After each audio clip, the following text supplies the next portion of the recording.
What's up, everybody? This is A7X Fan Ben, and welcome to Pirates CSG podcast number 60.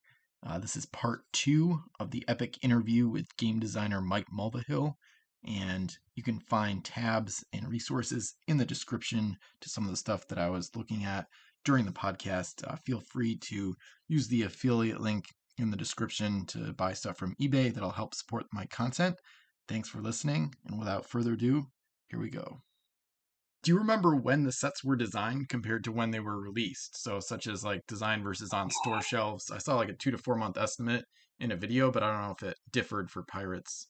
Oh, no. It was longer than 2 to 4 months. Oh my Okay. God. Like I know Pirates of the Spanish Main may have originated in 2003 and then it was released in July 2004, but that may have been longer because it was the first set and like the concept.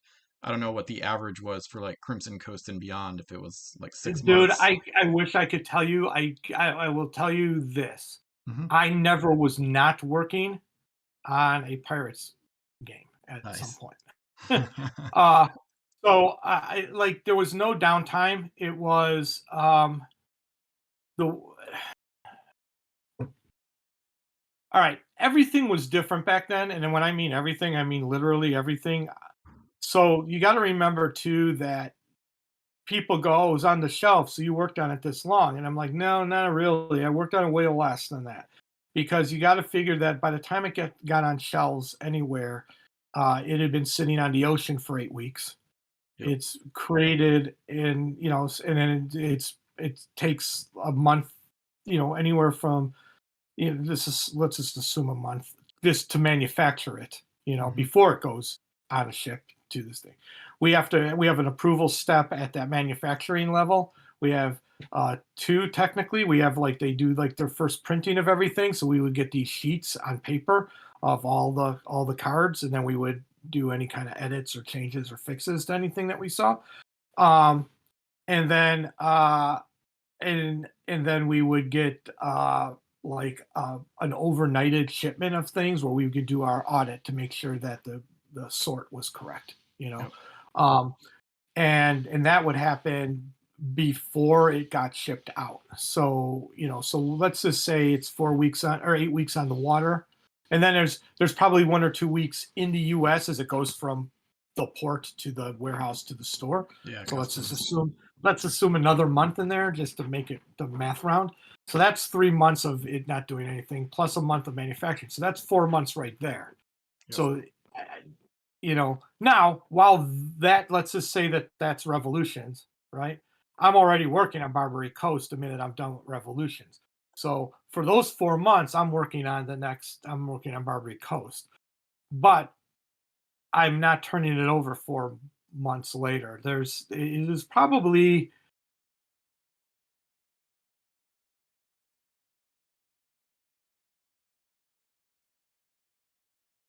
God, I don't know. I'm gonna let us say at a maximum it was a year. Okay. From me pitching the idea to it being on a shelf. Hmm. But the bottom line is like Barbary Coast, South China Seas. I think I pitched as a combo of things because I said like we wanted to make the world of. Um, so that may have gone at the same time, like from a pitching standpoint. I didn't work on South China Sea until I was done with Barbary Coast. Hmm. But I didn't have to go through the multiple days or weeks of getting people to give me feedback on it. I had already that feedback. Um, but I would say 1 year is probably a good number from like literally total concept. Now, I'm also doing research on the next set while I'm doing the set I'm on and all that kind of stuff. Because, like I said, I have to pitch it to people. So there's a massive amounts of overlap in there. So that's why I say a year. It's probably not a year of direct work, but a year of when that concept starts or when I need to start doing research, Hmm. maybe a little bit more. Once it's greenlit and the team is all going on it, then everything works in weird stages. This is totally different than doing the miniatures games. 'Cause it had a whole different cadence.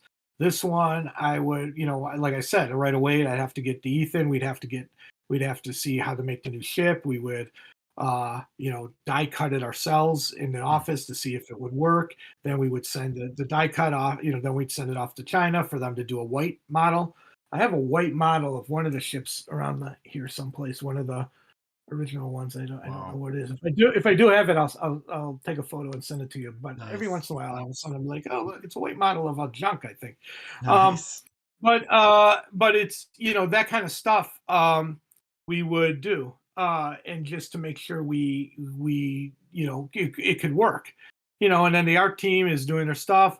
I would almost always make, like at that point then I'd be writing like the characters probably before the ships, because that's longer artwork. The ships were all done in house, but the Okay. paintings of the characters were done by a freelancer, so you have to schedule that person. Yep. And so then you got to give them all the, I got to give them all the descriptions of those guys. So it's this kind of weird cadence thing of like, do this thing that I'm not actually needing to work on first, but I have to do it first because other people, that's the other people's first thing they have to work on. Yep.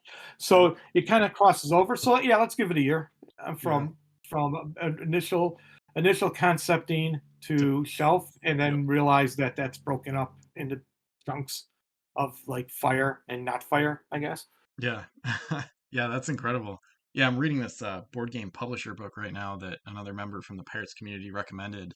And yeah, it's kind of staggering to see like all the steps involved and just the sheer amount of like hands in the pot, if you will, and like the different lag time that each step can create, and how that can incur additional costs and prototyping and things like that. So yeah, Yeah, it's I really mean, amazing. I'm lucky. I mean, I worked at Wizkids and we were a great team. And then I went out of board games, and now I'm at Ravensburger, and it is the same kind of team except with way higher quality production of in the testing process and prototyping, because it's we have a guy who does it and he's incredible. And 3D modeling occurred. That Yeah. happened. Yeah, some of the I mean, technology, literally, 3D I'm printing telling is you, extreme. we would draw it up, we would fake make it, we would, we're cutting basically styrene, white pieces of styrene to see if we could get things to work correctly with X-Acto knives, and then we would send it off to China, and we'd have to wait whatever it is, a month, 3 weeks, whatever, before we Yep. got one sample or three samples back with their making suggestions, because they have to make it. So they have to make sure that it fits all the thing. We had to have special distances between all the pieces of plastic because of any kind of offset in the Yep. stamping or the The print run. yeah, the bleed. And Yep. so it was like crazy. So we would do all that, and then we'd get one in, and we'd all look at it and go, "I think this works. Yeah, this works." And if it doesn't work, we start the process all over again. Meanwhile, some guy with a 3D printer is like, "Here it is." It's like an hour later. You're like, "Oh God, Yeah. what the hell?" Yeah, So it's gotten crazy the past 20 years. when I was going to working uphill both directions, so Yeah, it's amazing how much it's developed the past 20 plus years. So awesome. So what thoughts or concept went behind the development of individual ships and crew? ah, that one. I know So I know some were historical, but a lot of them yeah, you must so have what just ended up happening was there's a couple of things. First off, man, there are some great pirate reference books, but actually the most helpful book, and I was looking for it before we started talking, and I cannot find it. I don't own it because it's like in the British Naval Museum or something like that. It was nice. a book written by it's not a book. It's not like something you read. It's like a reference. Some British admiral during the height of the uh, letters of marque slash uh, uh, um, age of Privateers? sail period Hmm. wrote a book or kept a log. And in this log was every British ship, their captain of the ship at that time that he knew of. And like you would see like 6 captains sometimes of the same ship, because either the guy died or he got scurvy or pirates took it over and then somebody else took it back from them. But basically, it's like a running log of every ship during that period of time. And you would get some great thing. Like you'd be looking through it, and all of a sudden it'll be like shipwrecked, or crew mutinied, and stuff like that. You're like, what? Yeah. Just like, because these guys would all come back home. That was the funniest thing. Pirates were so dumb. They would all come back. They would Yeah. steal a ship. They would rob from a couple other ships, and then they'd sell back into London. Like, hey, who's gonna be upset with us now?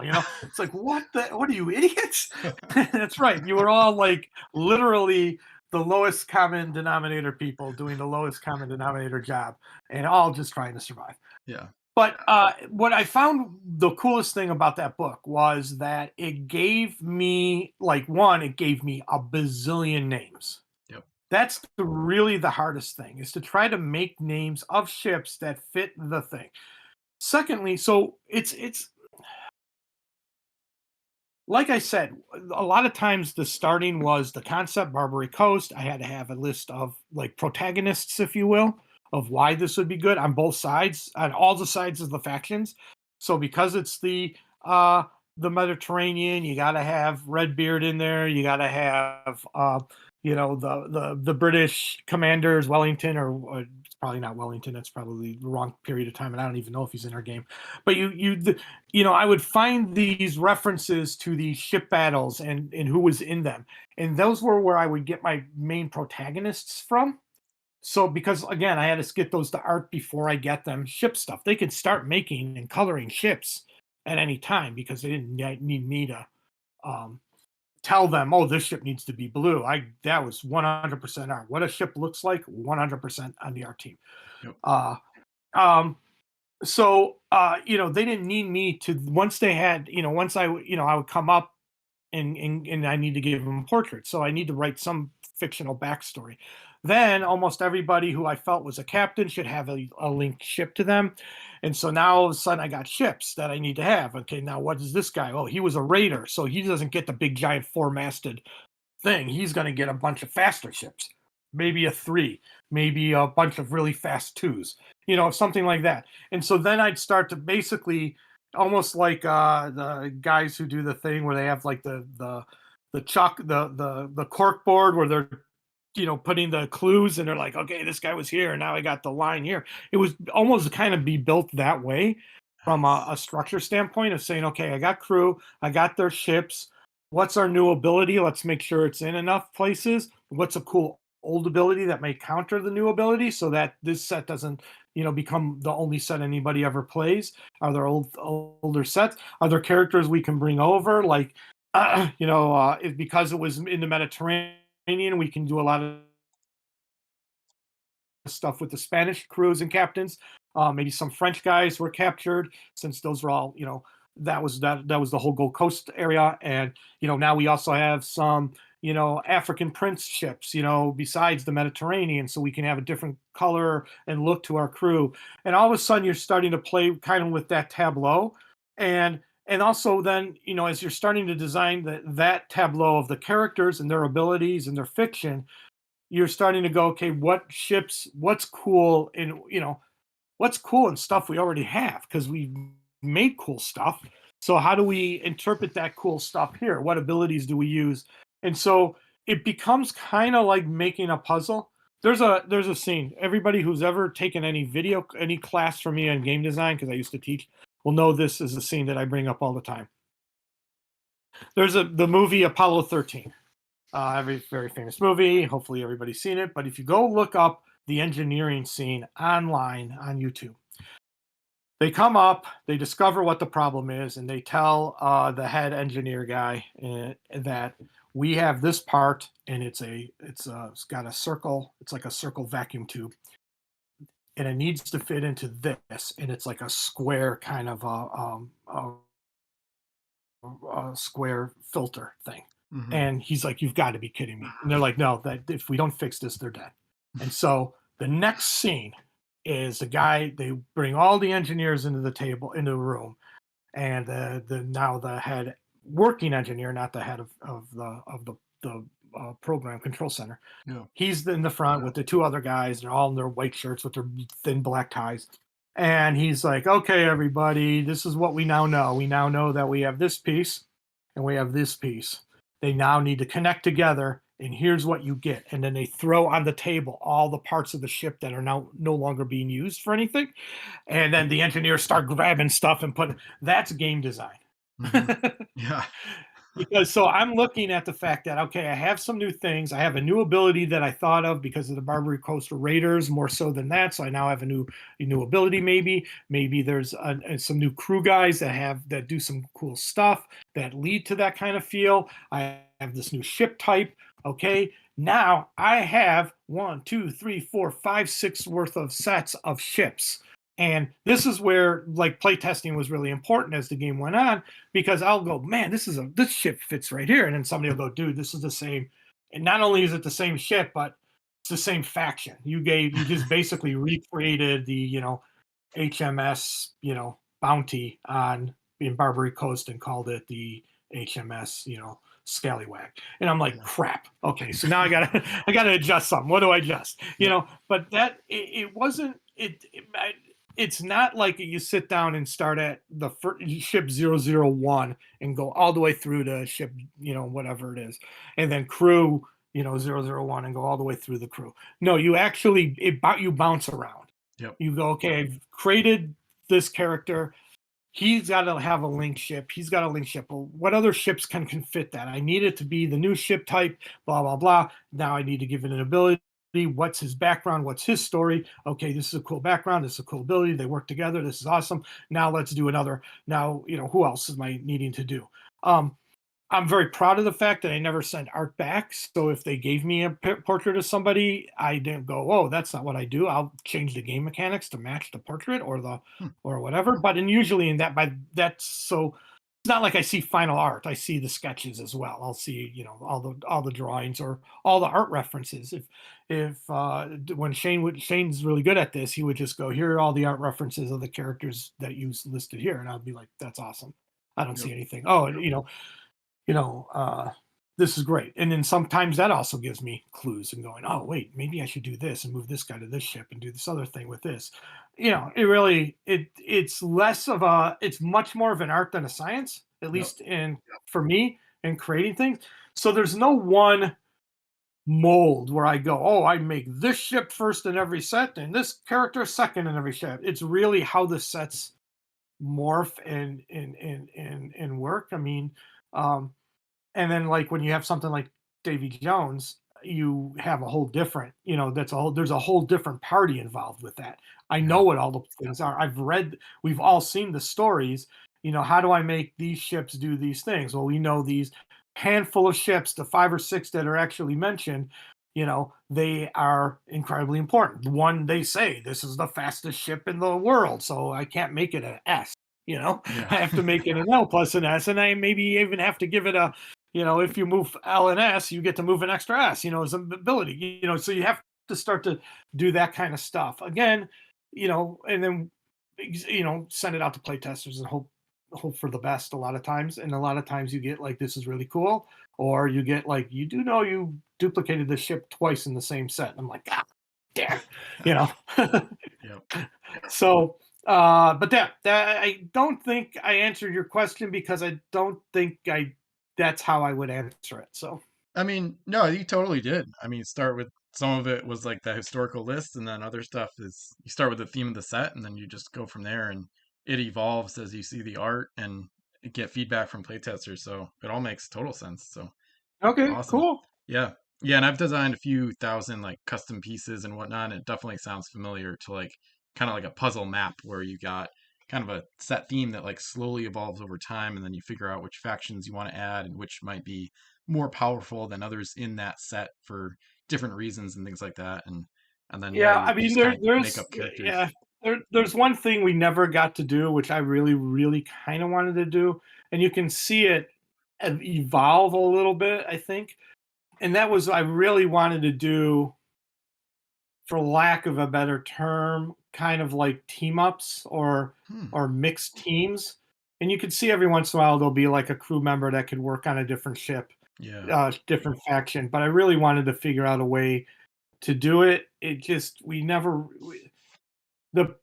you just didn't really have the constant design space. I would have loved to like throw a couple of like, let's say Jade pirates into the Frozen North, with a junk ship in there, something like that. That would have just been a different kind of feel, Yeah.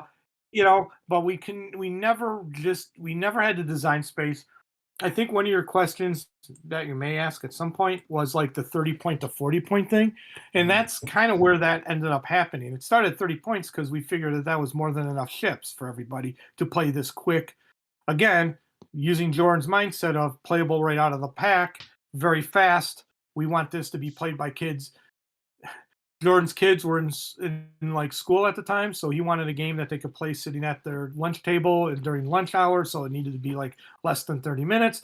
So you make design decisions based on that. You know, if that's what the boss wants and that's what the game demands, then it's a 30-point thing. You know, two to three ships, maybe maximum 4 ships if you can get it to work, but in most cases 2 to 3 with some crew. And then by the time we put out X number of sets, we're like, that is now not what the fans want. You know, if you sit down and you play, when we played our 40-point set, other than the fact that a bunch of people didn't know how to play and it was a 5-player game, and that may have been a little longer than what we wanted to, but we were chatting and doing a bunch of meet and greets and all that kind of stuff.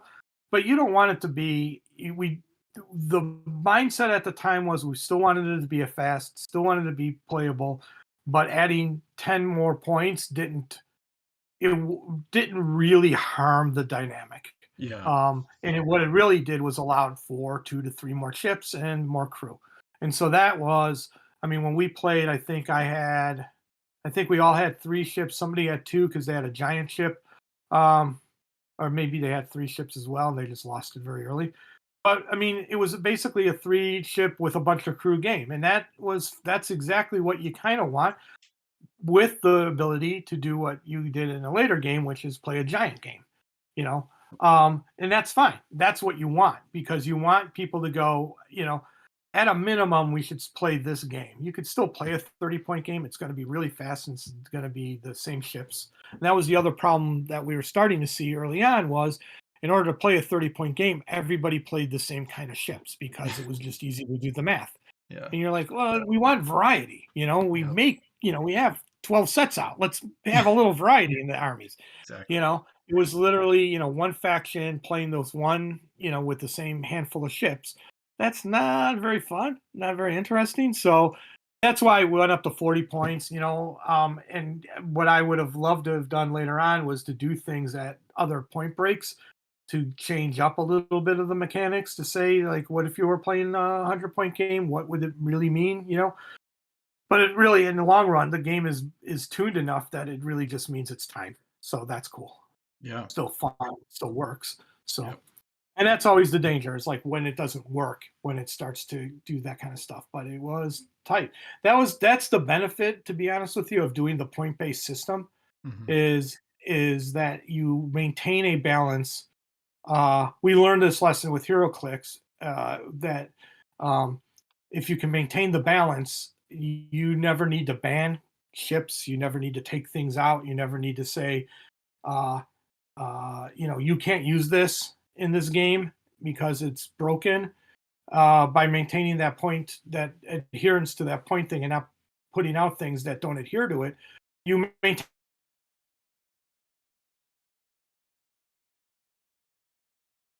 Sorry, what was that? Process. The problem was at some point.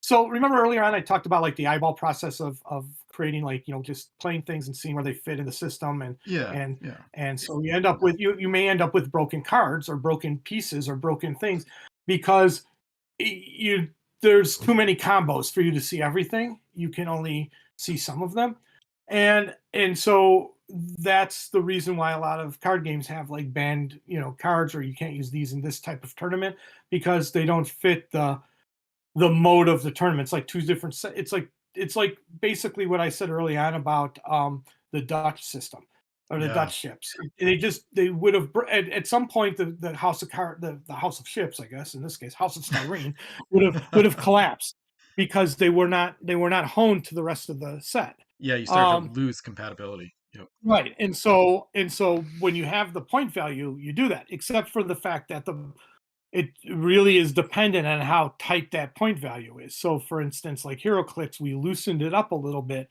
and there are ways to really make insanely powerful broken characters using the HeroClix system. So we kind of all had to have like an internal gentleman's agreement: don't break the system by doing this thing.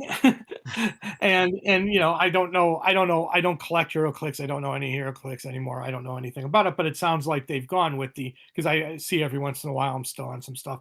Oh, this character's been banned from this tournament. That just tells me either they broke the system on purpose, or the system wasn't meant to last that long. That's why I would be real curious to see how far this system felt for the pocket model, or for Pirates pocket models, because I don't know how well we did the system. We only put out those sets of cards, and they all seem pretty balanced as is. I was trying to look for Yeah. that one that I said I would never use that ability again in the cards, but I hadn't seen that. So Interesting. Interesting. Yeah, we can But talk more but about that's that that's and the my balance. take.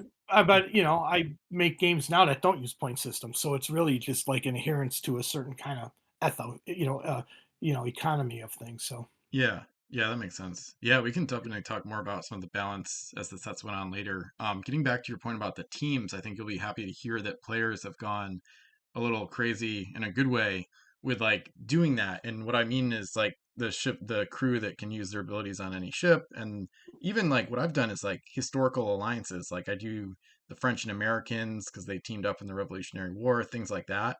So there's a lot of team elements that still exist in the game, especially because a lot of the best fleets are multinationality. Like a lot of people do like to play faction pure just for theming, but a lot of the most competitive fleets or some of the most fun combos are when you combine like French and pirate and English stuff all in one fleet.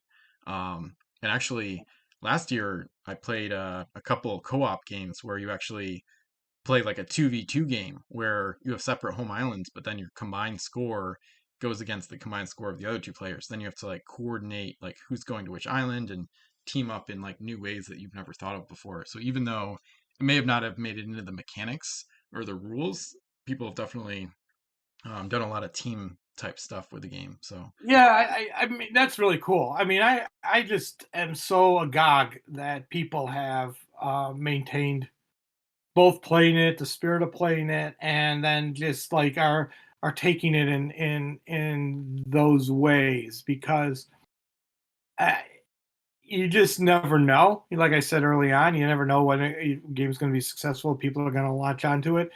All you can really do is make it be real at the time it comes out, and hopefully that reality, moves forward. There, and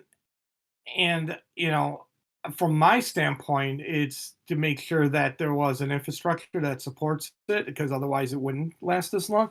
So to find out it not only supports it, but it allows you guys to do new and interesting stuff is like kind of like it's making me smile. You can't see it, but I'm smiling.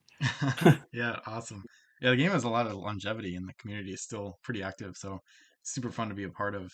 Do you remember any particularly memorable game design concept meetings, such as like a divisive mechanic or faction or like a weird idea that led to more success than you expected? I think I told you the ones that I remember the most were a lot of the early decisions, like the D6 one that was pretty scarring. Not the one with Mike, the one with Jordan, where Yeah. the ties go to the tie doesn't count. That was a pretty rough one. Um, it, it, no, later on it became more of a the again, I'm a social designer, so it's not like I come down from on high and say we're doing this, and then people get all grumpy or push back. I almost always open and asking for input.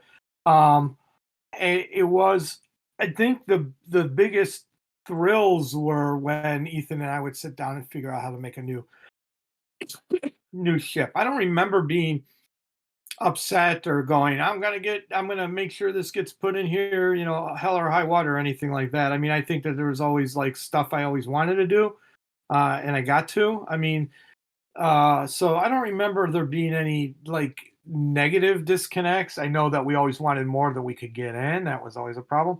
I think like my big pushback is or me personally, this is a personal thing, not a big picture thing, and it's nothing against any of the people that I'm going to say out loud, but like when we were talking with Tiffany, for instance, who was the brand manager, and she would be working with the marketing team, and they would want a marketing set of X. Those were always discomforting me because one, I'm trying to finish a game. you know, marketing is not in my, add this to the game. And now is, now I know how it all works and it all pulls together. But at the beginning, it was like, get out of my space. I'm trying to make this thing. Now you want, this ship. Well, it's not, you can't have one ship. We can't print that. We have to print it in blocks of something. So you need all the ships around it as well. And giving people one ship is irrelevant because you need a minimum of two ships to play the game and more if you want to play with more than one person. So there'd be like these discussions where I felt like I've said this 60, 70, 80, 100, 1,000 times. But in reality, that's the way marketing does the thing I was talking about, where I just come up with an idea and then I show it to everybody. They're just coming up with an idea and they're expecting feedback back. They were never any like, I'm not doing that or you don't want to do that. It was weird stuff like the discovery when doing South China Sea that the largest sailing ship on record was the big giant junk, Hmm. that super giant one. And so they're like, we want a single ship. And I'm like, what? That's interesting. I got this idea that I was reading about when I was doing my research of this super giant thing. You know, what's your budget? Because at this point now we have to make a whole separate mold, and all this kind Yep. of stuff, and we have to do something. And it was, it's so as that kind of stuff evolved that was outside of the game, that's where it became, I don't want to say problematic. That's not true. It just became there would be pushback by me because I was like, I got to get the set done. You're not marketing anything unless I do the actual set. Um, but those were few and far between, and it was me and Tiffany. As you can see, we get along and give each other shit all the time. So, Yep. uh, and she's a really good friend, and I love her dearly. And so it was never anything about her or me. It was like time. It was almost always timing. Dude, don't come to me when I'm on a deadline and ask me to do another thing. So that Yeah. was usually the case, but nothing from a mechanics standpoint. Um, like I can't believe we got into ships we did, and I can't. And that was Ethan doing yeoman's work on trying to figure out how to get that placed in the thing. It was, getting, if somebody wrote something that I was like, ooh, that's not the direction I want to go in, I don't just like ignore them and rewrite it myself. I'd send it back and go, hey, here's the thing. Let's talk about this. I mean, we're all in the same office. I'm like, hey, I like all this, but I don't like this character. This is my dream of this guy. He's like, oh, I thought he was this guy and I wanted to do this guy. And I'm like, no, that's not how we wanted to do it. So, it's not how I want to do it. Maybe we come to an understanding. Maybe I go, oh, wow, your way is cooler than mine. It's not a I hope that people who work with me don't go, Mike's such a jerk. He's so hard to work with. I hope they say, wow, he's really cool to work with. And he gave me chances to do stuff that I would never have thought of. Uh, but if there was any conflicts, it would have been on stuff like that. Anytime I'm not doing it, I guess, you always run into that creative difference. So, Yep. Yeah. Makes sense. So getting into one of the other questions from the community, Chris was wondering what computer programs were used to aid in the design of the game pieces. I used Excel almost exclusively. And then presentations back then, PowerPoint was probably not in our wheelhouse. So it was probably something just like a Word spec document that Yep. I would do. The art team, I don't know what they used for doing. Like I said, it was a lot of old school stuff. Yeah. So the art team probably used Photoshop and those software, the Adobe suite. I don't know what Ethan used to do like his outlines of the ships. Yeah. That may have been a layer. That may just have been a layer in Photoshop as well. Um, the portraits would have been done like by an artist and electronically sent to us. We didn't have like paintings lying around the office or anything like that. Hmm. So yeah, that's all that. Then it would go off to like I said, we would go through our production team and it would head off to the company that we had in Hong Kong / China, and they would we like I said we would see stuff from them at that point. So whatever their factory did, but it was all standard stuff. I mean, it's the same stuff we probably use now, except it's a lot easier and more robust today. We Yep. didn't have 3D printing, so we didn't use any code writing like that. My spreadsheet probably had a basic engine underneath it, so that there was some stuff that was doing some simple other behind the scenes calculations. But that was it. Very boring. Sorry, guys. We weren't using No, any cool state of the art anything. no, that totally We were makes using sense. we were all Back in using the old 2000s. school, old man stuff. Yeah, yeah, it totally makes sense. I'll have to ask Ethan about like what modeling program he used or whatever. So, do you Yeah, we didn't recall? have 3D modeling or anything like that, so that Okay, was a thing that we did not have. yeah, interesting. Do you recall any discussions with Tony Vigil, whose screen name online was Piranha, or Kyle Wolfel about the rules of the game? They were the rules Yeah, arbitrators. I know Tony, Yep, yep, like personally. yep. Um, um, I the the so external testing on the scale that so I mean, like play testing. I'm gonna apologize to all people who test externally because Hmm. that's what I use almost extensively now. Hmm. But back then, that was the leak. Hmm. So and what people don't really understand, and this is it, and I can't tell people not to do anything, and I don't ever would tell people not to do anything. The bottom line is you got to think about how the down, and you may not care. That's the modern 2023 model. But back then, the biggest thing was, and it's still to this day, as they used to say in the old BattleTech cartoon, power is ammunition. The learning the sets of what was going in the game and the secret sauce of a game before it was released was less important for you to share with everybody. You were more intent to say, "Hey, I get to test Pirates of the Spanish Main with Mike Mulvihill or Wizkids or whatever," and people would be like, "Oh, that's really cool." And then that was the end of the discussion. No one said, "Oh, now tell me all the stuff you're doing," Yeah, because one, you're usually under NDA, and two, you're a fan and you work with me, and you don't want to, in theory, piss me off because then you don't get to work on stuff anymore. Well, we had a real big breach with HeroClix, hmm, and that was worse because with HeroClix and when you're working with a licensor, technically a licensor controls all of that media relationship. Like with right now, I work with Disney, and Disney tells us when we start marketing things and when we start announcing things yeah, because they have a giant planogram of everything, and they don't want your 2-bit small board game. Not saying that Villainous is a 2-bit small board game, but in conjunction to a movie, it's a lot smaller, yeah, and they don't want that being somehow talked about when they're getting ready to announce a new park ride or a video or a yeah. video game or some other big thing. It's so when a HeroClix set would get the names of the characters would get released, that was huge for us. We had no recourse back then. We didn't know what was happening. We just knew it was somebody external who had a list of stuff, who had a bone to pick, usually a bone to pick with us. That's the other weird thing that's not the case nowadays. Hmm. Nowadays, it's like all I can tell people is if you say this, you're never working for me again. Okay. And if you say this, I can't guarantee whether or not Disney's going to care. So it's really on your on your conscience of how much you want to anger me and anger possibly Disney. But back then it was a lot less of that. It was the early days of the internet, so people could get by with a lot more stuff. And so it was really hard for me to convince the company to go to external testers who were getting my spreadsheet and in doing stuff.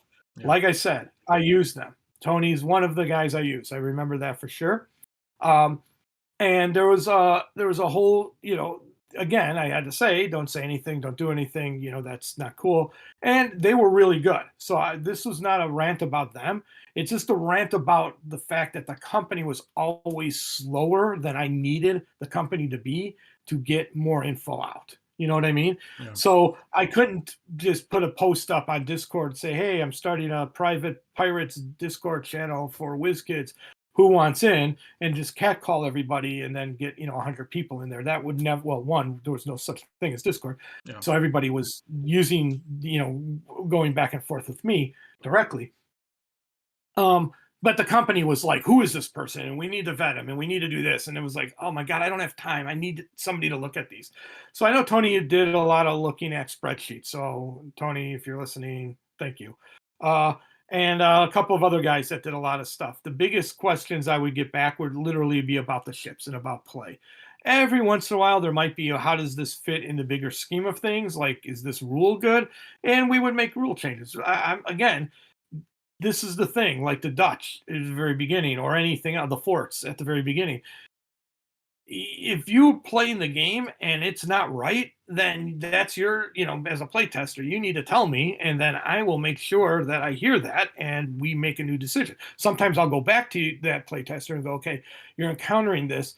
Is it, a constant, like every time this ability happens it's bad, or is it like in a scenario situation where it happens when A and B and C are also happening? Yeah. And then what did you do to the cool thing about playtesters, and especially modern playtesters, is they don't stop. The game doesn't end when they run into something that's not working right. Yep. They go, well, I'll do this instead. Yep. And that's what I want to hear. I want to know what you did to keep playing, Yeah. because if you fixed it, I'm going to use that, So I don't remember like a singular, like long, involved discussion.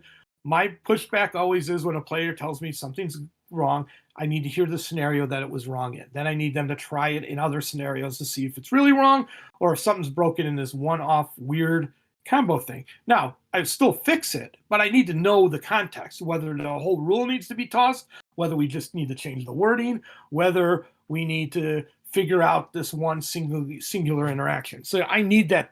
Those are all tools I need. So I do know Tony. Thank you again, Tony, for all the work you did for me. The second guy, Woods, you said? Is that, Wolf. Kyle Wolfhill. Wolf. Yep. What's his full name? Kyle Wolfhill. It's like Wolf and then EL at the end. So maybe. I mean, like I said, there were a handful that were my go-to guys. Tony, I know because I knew him later as well. But yeah. I don't remember. I apologize. No, that's fine. He said he only worked. All other playtesters, I apologize as I try to do a lot of stuff. Yeah, it's totally fair because Wolf was always remote. He wasn't at the Wizkids office at all. And also, he only took over as rules arbitrator, I want to say in 2006. So it was there was less overlap with you and him than there would have been with Tony and you. So yeah, and Tony, there were a couple guys external. Mm-hmm. Well, Tony would have played internal. If he would have been testing, he would have tested internally, and he would have done.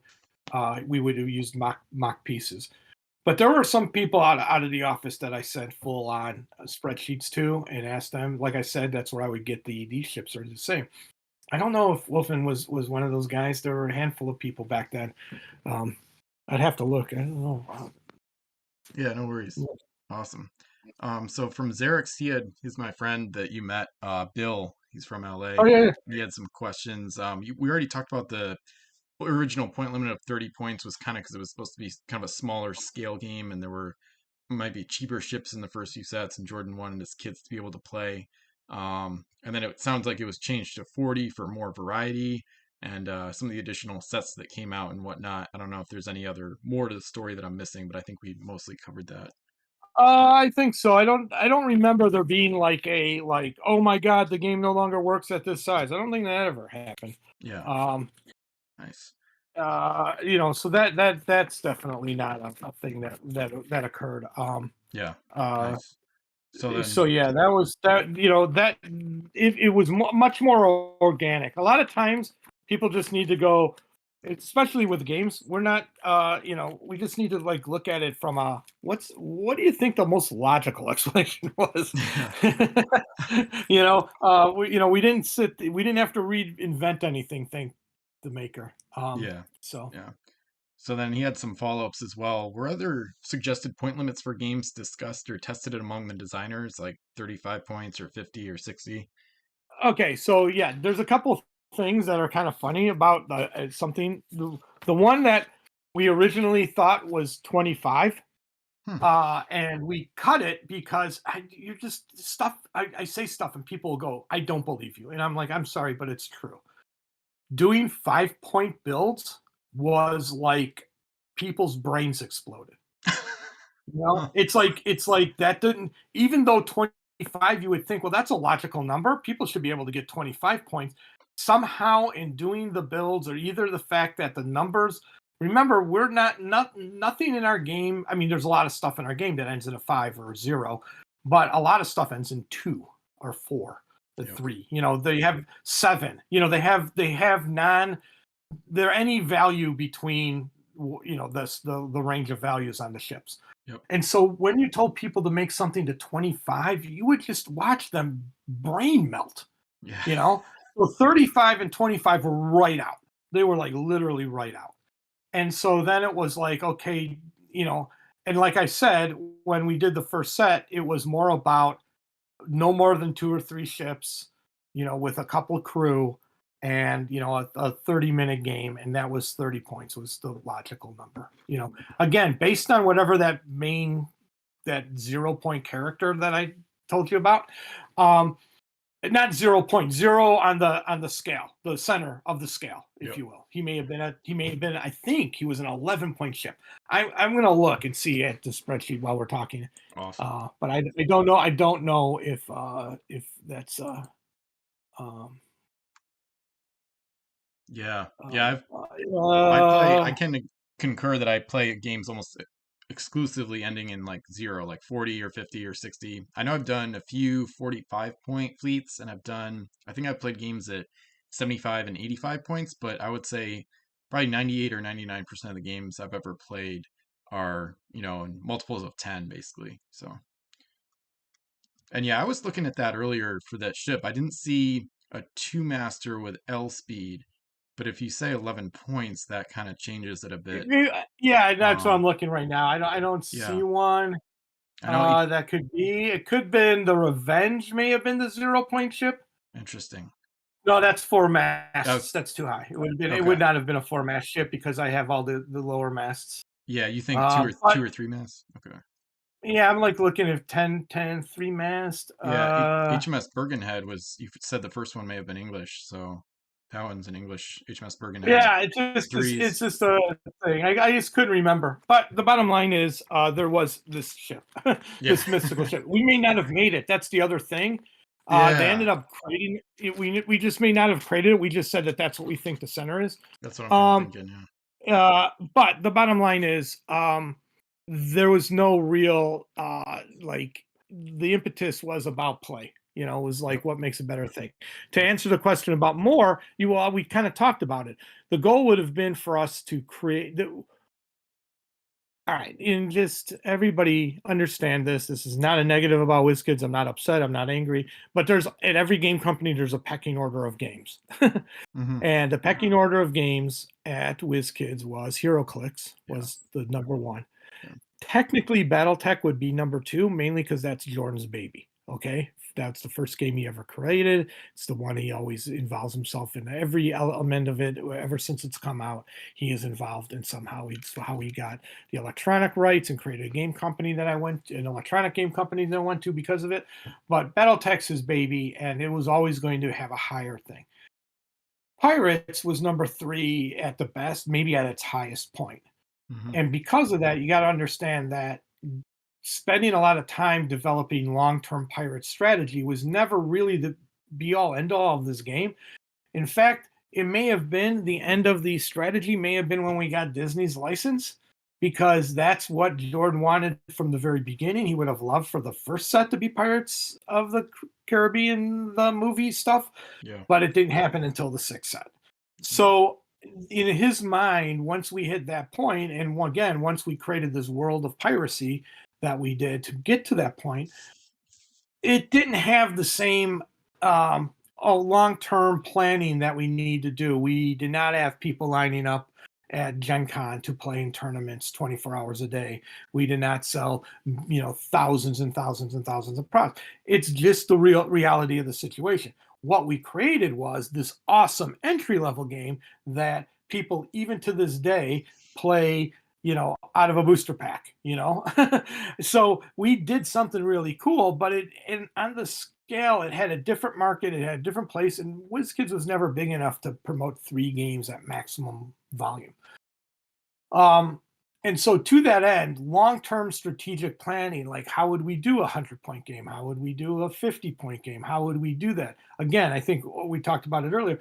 It just never was on the radar. The radar was get the next set out, Mike, and then now we're adding marketing in that second half of the game, post Crimson Coast, I think, or Unlimited. We started to add marketing into it, and that was soft marketing. It wasn't huge. It wasn't HeroClix level marketing. And so, it had a different cadence to that long-term planning. It was product planning. It was not long-term. We never sat down and said, what's our 5-year plan? How do we grow this in the local gaming stores? How do we do cool tournaments and international tournaments? Can we even get something at Gen Con one year? And it was more about demoing the game even through its existence than it was about supporting a long-term infrastructure. And that's a problem, looking at it now, looking at it in 2023, going, shit, we should have done that. Look at it, it's still around. We didn't. And, whether that's a personal failing or a group failing or just WizKids, again, prioritizing A over B, it's probably more of one than the other two, meant that we didn't really look at cool tournament structure, cool achievement structure, come to Gen Con and win with every faction kind of structure, tournament games, stuff like that. That now I look at it, and to me, that's dropping the bucket. Why aren't we thinking about this at day one? But we didn't. We didn't look at it at all. So when you talk about like, did we think of like, hey, what could we've done with a 50-point game or a 100-point game? It just never came up. It was never on our radar. It was like, we now have a lot of packs out there. Let's get a 40-point game going, because that should be the default, not 30. And then we did a board game. It was like, that's it. That you've now, and then we did those various promo packs and stuff like that to give away or to sell. That was it. Yeah. That was the maximum that we put into it. Unfortunately, talking to a guy who loves the game and didn't even pick it up until after it was done, that's how it unfortunately played out. There's regrets all over the place sometimes, and that's one of them.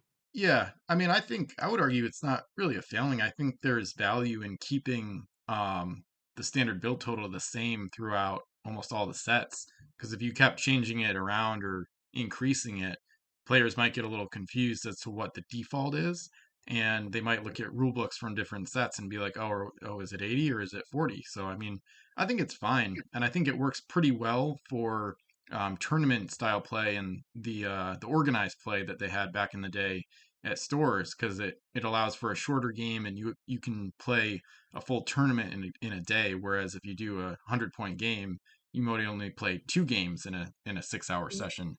Right.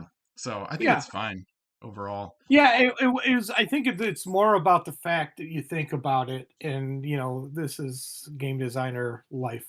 You think about things and you go, "What if?" What if we Yeah, put the big resources behind it? Could we have taken it to one more step up? Could we have done something else? It has nothing to do with whether the game is good or bad. I think the game is fine at 30 and at 40 points. I yep, just think that it was like, what we want to do is give the players options to play, yeah, and what I'm learning is we just didn't definitely. promote that or tell anybody about it. So that's Yeah, kind of cool. yeah, people play at any level. I mean, I usually suggest more than 40, and people are almost always down. I mean, 60 is a point limit that I hear is a favorite quite frequently, but I know a lot of players, the person who asked the question, Bill and myself included, we both love 100 plus points, 150 we did. You saw the beginning of that one. So, yeah, there's really no limit to the amount of options and customizability you have. So, I think it was fine the way it worked out overall. So, do you remember the reason for the half the starting gold value rule being like the win condition?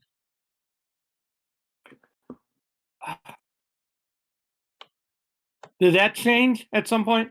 I'm just No, not that I recall. I'll well, I repaste the think the tab reason in the the chat. reason was um Probably to make it quicker, maybe. It was to make it quicker, and it was to make it so that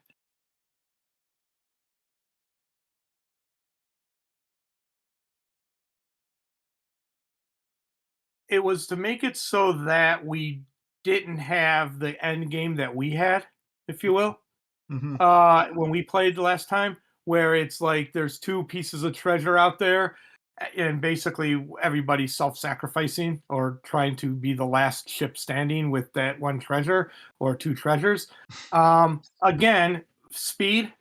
All right, so let's all remember what Mike was told he needed to provide, which was a playable game out of the package and a game that lasted less than 30 minutes.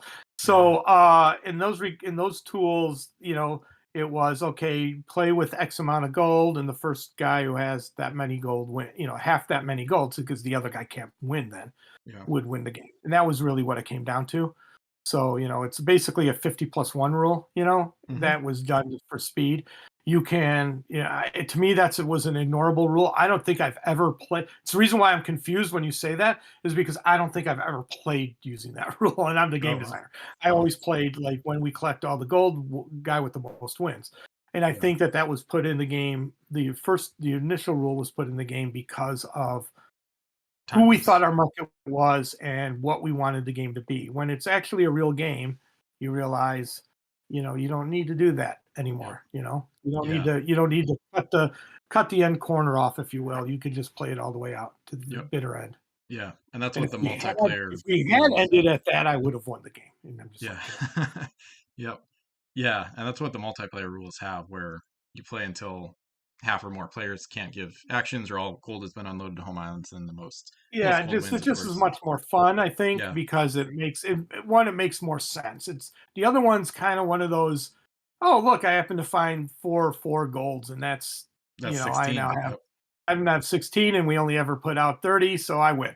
And you're like, wait, you got 3 gold, I have like 6 sitting on my, granted, in the big picture, if the game would have continued on, I mean, not have won, or maybe if there's special treasure in there, maybe I would have gotten something that boasted something, or I get 2 points whenever I unload a treasure, or 2 more gold.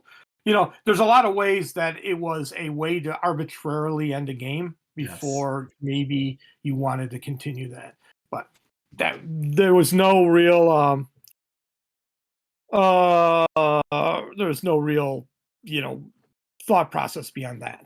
Yeah, no worries. I think I'll send you a fleet from a while back if I still have it. Somebody else created that I think you might find a little bit amusing. There was a unique treasure from Pirates of the Caribbean set where you can eliminate a crew and then they're worth 1 gold each. So somebody made a fleet where they packed their fleet with like ships that can explore on the first turn, and they're trying to like find this 1 UT, and then they have like 16 oarsmen just like sitting around on their ships or on their home island.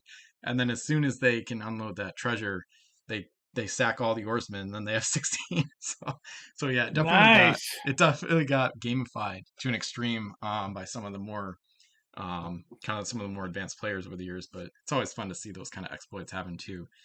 Yeah, I mean the fun stuff. I love exploits. Okay, don't I know I'm a game designer. It's going to sound counterintuitive, but I love when people do that. But what I more love is when they refuse to do that because they're like, I like the game so much. Yeah. Finding those holes. There's going to be holes like that in every game ever made under the sun, maybe except for chess. Although a chess player may go, no, dude, there's this one. But I'm not a hardcore chess player. But the fact of the matter is that there are just ways to do that kind of stuff that is super fun and super interesting. And but they're great to show off one time, or even try it against a bunch of people, and then you go, okay, that was fine, I'm done now. Yeah, exactly. Yeah, that's kind of how I think about some of it. Is like I'll try something and be like, okay, if I keep doing this every game, these people aren't going to want to play with me ever again. So then it's like, all right, I'll try a different fleet now. So, yep. And so were any other victory conditions planned but never put into practice? No, and this is a thing that comes up a lot. I'm sure at some point you're going to ask me about the lawsuit, which I don't like to talk about because I don't really know anything about it. Always the main premise of the game was to be the one with the most treasure because it was a pirate themed game. It was not about owning the seas or controlling the seas or any of that. It was about ending the game with the most gold. Yep. And so therefore we never really examined like other victory conditions. We had talked about it with like some maybe like achievement based stuff that may not go towards victory but may get you some other thing. We don't know what that would have been. Well, like you visit every island, Yeah. get to a certain point in the game with no damage, that kind of stuff that's just kind of arbitrary. But we pulled that off from the game because it becomes a record keeping thing. And the coolest thing about this game is the records all on the table, Yep. you know? And so we did not want to start doing stuff that said, oh, you get bonuses if you do this thing that you now have to track or you now have to keep in charge of. The gold's there. I like the way it's really funny. I like the way you did the gold, where when you had the crew that gives you the plus, or the ship that gives you, when you unload gold, you get +2 gold, or your Mm-hmm. gold's worth +2. I like the way you did it. It wasn't the way we had done it in the past. We used one of the little D6s and just rotated it and just had every time. But I Yeah. like the way you did it as well. I've But done we that didn't. There too. was nothing really that had any kind of long term. I got to track this thing. I got to remember this. And so those started to drop off as maybe something we might put in like a tournament structure. Like I said, when we started talking about doing things at Gen Con or any of the bigger conventions. But they never really got very far because it just became a game that the game didn't have record keeping in it and it didn't need record keeping in it. And so other stuff started to kind of fall apart. I mean, I actually like playing heavy, like unique treasures because I just think that that's such a wild card in the game. I love that, but that's me. Not everybody does. Not everybody likes them, and I get that. And so, like all of a sudden, right there, you're just like, wait a second. If we added like a new type of victory condition, is everybody just going to default to the old one because it's logical, makes sense, and is perfectly fun? We also didn't want it to be a combat game. We didn't want it to be like I control the season to go out and destroy everybody because that eliminates an entire mechanic of the game. If you're going for that, you're never landing at an island. You're never collecting gold. You're just running around hunting people. And then that becomes a chase element of just like fire on ships. Your strategy is totally different. It's like either you park in front of an island waiting for somebody to come to you and never move, or you chase other ships around, and if you're not fast enough, you never catch them. It just none of that made sense for the game we wanted and the game we intended. Again, going all the way back to the very first discussions with Jordan and Mike and James, and saying, what is the game you guys made? And asking Jordan, what is the game you want to be made? And then trying to figure out how to make a product out of that nexus point. It just never came up. Nobody wanted that other game. So no other game really evolved. I mean, the board game is the closest maybe to doing something totally different. And that was mainly because Europe wanted a board game. So, Europe didn't really have, when we were doing it, even people don't realize this. Magic was not hardcore into Europe. There were no real good collectible model games in Europe. They collected stickers because that was their trading cards, like their sports trading cards. But they didn't collect game pieces. They didn't really understand it. They're like, if you want to sell this game, we need a board game. So, and here's a crazy story. The guy who is my counterpart in Germany, Ravensburger, his first game he ever developed or ever did for in his first job, his first game was my pirate game, which was pretty cool. So Wow. that's pretty exciting. But the bottom line is, that's just a total aside that I like to say because I think it's funny. It never really came up as a concern or an interest or something else, and people may have brought it up, but in like talking to me casually, but it was nothing. I'll tell you, when it's all said and done, tip my hat to Mike and James. The core of this game is very elegant, very, very elegant. And we didn't want to mess that up, so we didn't. Yeah. Yeah, I agree. I think that answers the next question too. It sounds like the design team always wanted the game to revolve around racing to get treasure rather than fighting to get treasure, even though combat obviously can be a side effect of, competing for it. Well, So, it's that yin yang. yep. Okay. Yeah. We wanted the treasure was was important because, again, when you talk, like I said, when you're talking with Jordan, he's talking about guys who were swindlers, pirates, con men, and to him that went that and then there's the whole treasure chest of gold, and the blah blah. The pirates were looking for gold. They were not looking to rule the seas. They were not going. Pirates were not going out and hunting ships. The other ships were going out and hunting pirates because the pirates were stealing their stuff. So Yeah. when you kind of look at it from the holistic historical standpoint, yeah, Spain and England wanted to rule the seas, and that's the third Pirate of the Caribbean movie. If you want to kind of a non a non fictionalized version of history, or a fictionalized version of true history. But it was really the pirates were there going, hey, we got a ship, you guys got a bunch of stuff, we want that stuff, and we're going to go party in this town. I mean, that's all they really did. They didn't like invested in real estate or any crazy things like that. So they were like just stealing stuff, and the Spanish and English got tired of them stealing stuff, and then the Spanish said, well, wait a second, if they're stealing stuff, maybe we can act like we're stealing stuff, and we'll steal it from the English. So the English would steal, so they started stealing from each other, and the French started stealing from each other. It was the Americans who did the less of the stealing and more of the stuff, stood on everybody in our waters kind of mindset, until they decided they needed to hire pirates, and then it was like, oh, okay, well, they have a purpose. So it from our standpoint, it was like a fighting game is like not interesting. We had Hero Clicks, we had Mage Knight, we had BattleTech, we had these games that were centered around fighting. Every game out there is centered around fighting. What if we made a game about not the fighting part, but the other cool part of piracy, which is the piracy part? So that was kind of the mindset at the very beginning. It was, and like I said, when I had to make the nexus point, it's where we said, okay, this is the key. This is the key center point. We want to go 1, 2, 3. One was playable out of a pack. 2 was 30-minute game, super simple, keep it as easy as possible, which is why we came up with those like IKEA-like rules in the rule book. And then 3 was make sure the game is always about everybody still having a chance. You can't come out with a ship that's going to blow everybody's ship out of the water and win the game, because usually you're chasing somebody who's faster than you then, So so it just seemed logical, and we just kept double down on it because it just made the most sense for gameplay and for story and for immersion. You got to remember, part of me, my history with games is that I believe games are stories, and that you're going to sit down and you're going to tell a fun story, and no one's fun story ends with, and then they slaughtered me in the water. That's the kind of kind of a boring, kind of trite story. So we wanted to go, hey, no, you get cool stuff. You're going to get gold, and the winner's going to have the most gold. And if you're a pirate, you're going, ha, ha, ha.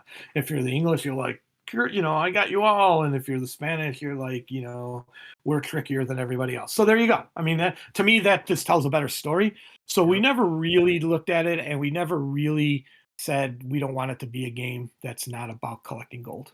Yeah, absolutely. Yeah, I think it worked really well too in the end. So, and of course, anybody that wants to make it about fighting could just do a death match and use house rules and stuff and do whatever they want with it. So, yep. Again, just so people know, I don't go to your house and complain about, and tell you, I'm not the Pirates of the Pocket Model Pirates police force. You come to me and say, this is what we did. I watched you play a 150-point game, which was cool because it was a table filled with giant ships and sea monsters. And I'm like, this is the glory. So, I'm there. I'm all there to support you playing whatever way you want. I'm just saying that the game's goal was not to do that. So. Yeah, absolutely. And I almost never play deathmatch. We did one on the Maelstrom mat the night after. But yeah, even in the big games, we still, almost every game I play is just most gold wins still, like pretty regular rules for the most part. So awesome. All right, that concludes this part of the interview with the amazing Pirates game designer Mike Mulvihill. I'd love to hear your thoughts on it, whether that's a comment on YouTube, follow-up questions in the thread at Pirates with Ben, or commentary on Discord or Facebook. Make sure to like and subscribe to the podcast so you don't miss any episodes. There are links in the description for this episode where you can find some of the links and resources I used, and there's also an affiliate link to buy Pirate CSG items on eBay. Consider using that link as a way to support all my efforts to keep the game alive and hopefully even revive it as well. Thank you so much for listening, and we'll see you in the next episode.